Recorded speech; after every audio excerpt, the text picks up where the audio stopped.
If that old wreck is your trade-in, you're better off selling it for scrap. The laughter echoed loudly across the showroom floor. The elderly man just sat there, cap folded in his hands. No one came over. For 50 minutes, he waited, watching. The truck he had his heart set on sitting in the corner. Then suddenly the glass door swung open. The owner of the dealership walked in.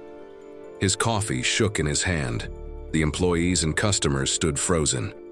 Something unexpected was about to unfold. In Bourne, Texas, summer heat settles on your skin like dry dust. The air carries the crisp scent of limestone earth, mixed with the sweet aroma of century-old oaks shading the town's main streets. 5 miles from downtown, down a gravel road, winding between pastures lined with cedar posts, sits the small property of Raymond Ellis.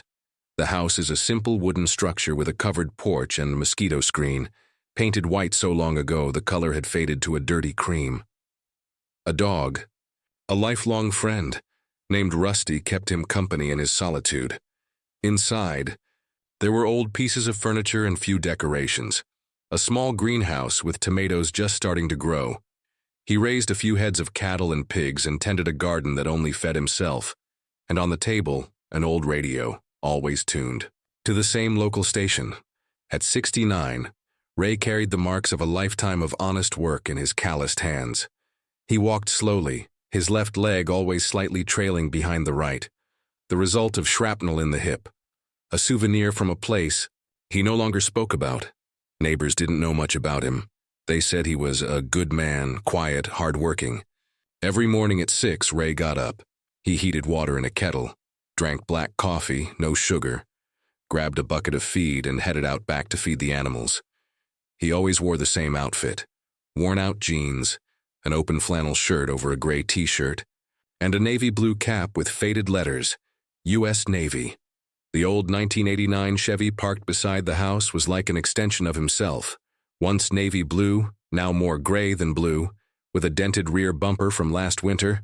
A scared calf had run straight into it. The radio only picked up the local country station, and the AC hadn't worked in 4 years. On Thursday, driving back from town with cattle feed, the truck started making a strange noise under the hood. By Friday, it was the water pump. On Saturday, Ray spent the whole morning with oil-stained hands, trying to figure out what else was wrong. When he finally gave up, it was clear. After 34 years of loyal service, the old Chevy needed more repairs than it was worth. It was time for a replacement. Ray didn't like wasting money, but he knew necessity when it knocked.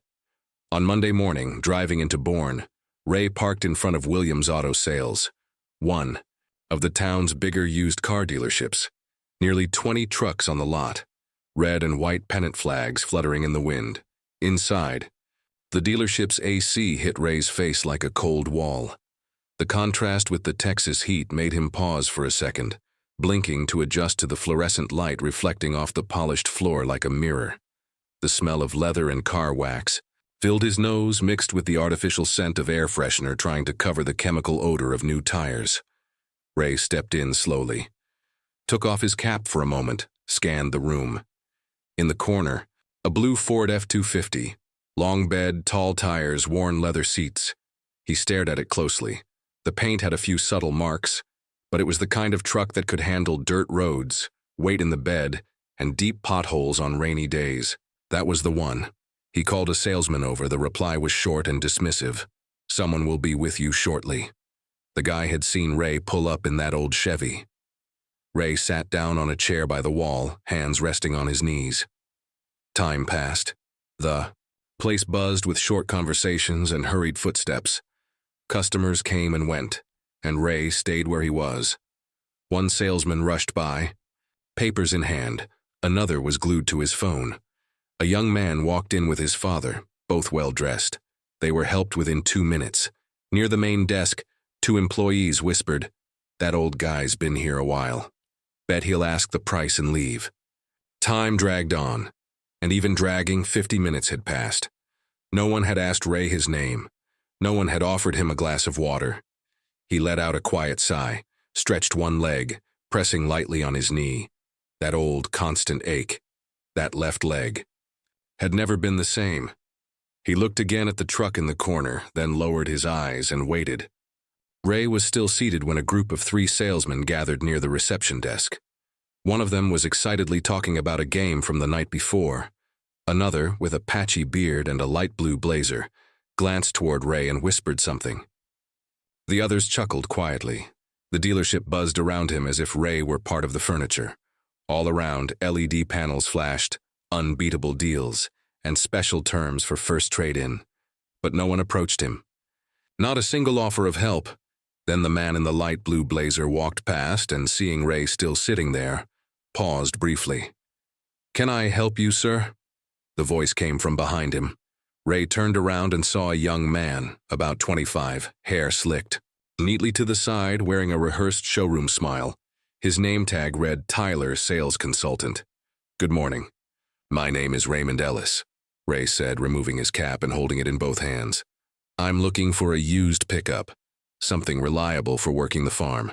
I like that blue Ford F-250 over there." Tyler looked Ray up and down. His eyes landed on the worn-out boots, climbed up the faded jeans, paused at the flannel shirt with a small tear at the elbow, and finally reached his sun-weathered face. The smile faded a notch. "Do you have anything to offer as a trade-in?" "I've got my Chevy out front." Tyler walked over to the window and looked out into the lot. When he saw the faded blue pickup with the dented rear bumper, he let out a small laugh. "Mr. Ellis, that truck doesn't have much trade-in value. You might want to take a look at our financing options." Another salesman walked over, older, maybe in his 40s, his belly stretching the front of his shirt. His tag read, Derek, Sales Manager. "Everything all right here, Tyler?"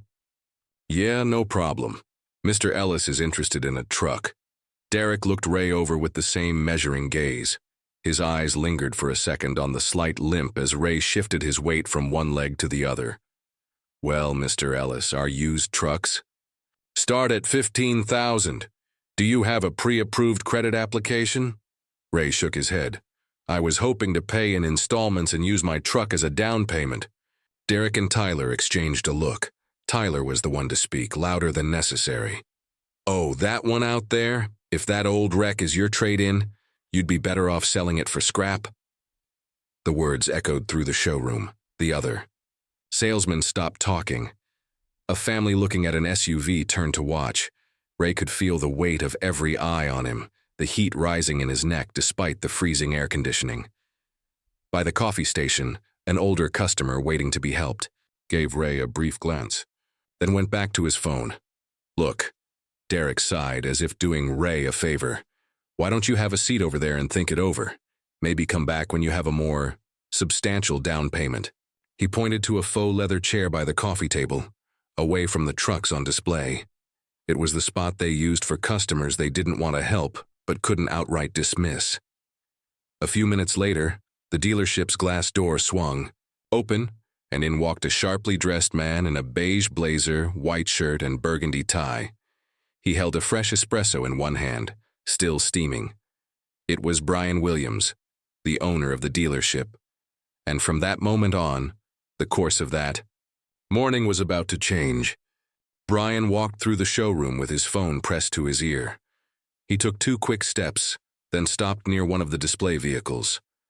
The coffee in his right hand trembled slightly as the blast of air conditioning hit his beige blazer. He took another step, then paused. Something felt off. The usually chatty staff were scattered, standing strangely still. That's when he caught a voice. Tyler's, sarcastic and loud.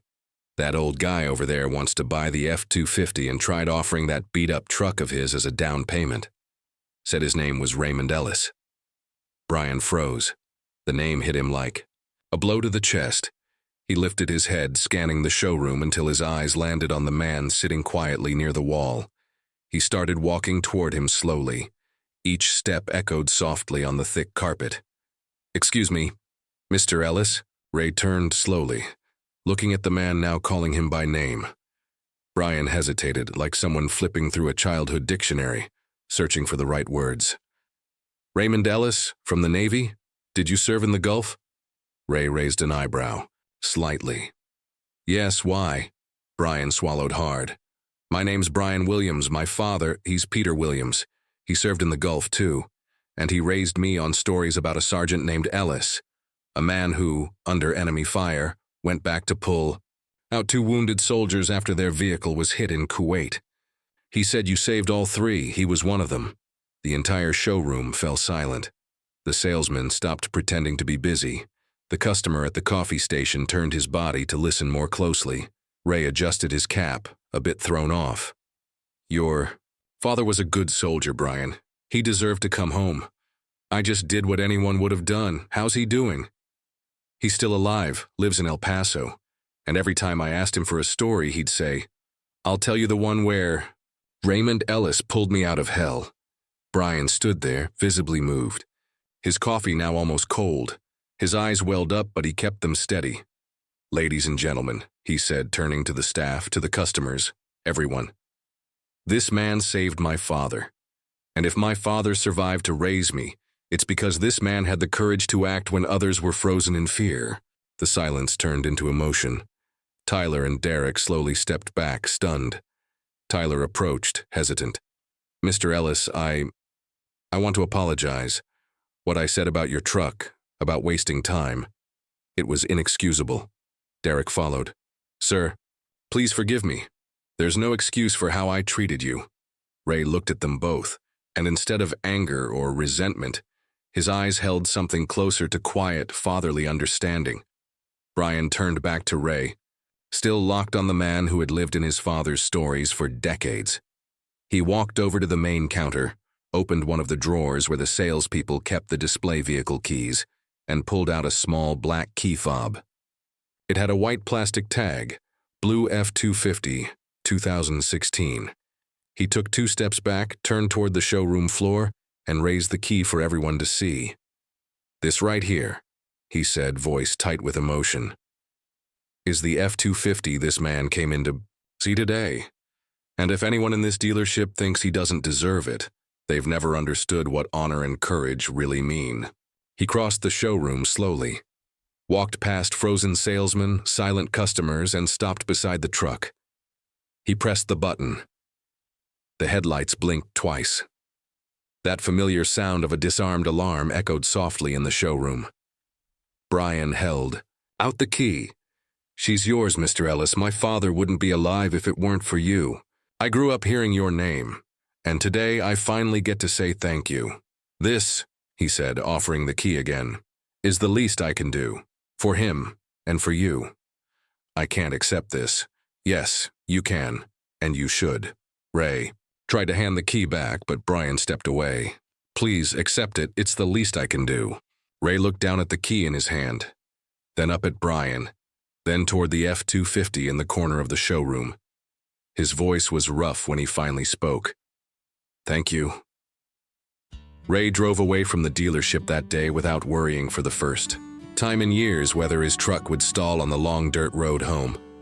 Rusty came running to the gate the moment he heard the new engine, and in that moment, the blue F-250 stopped being just a truck. It became a quiet symbol of something far greater, the recognition of a hero who never asked for spotlight, but gave someone something more powerful than any medal, the chance to grow up with their father by their side.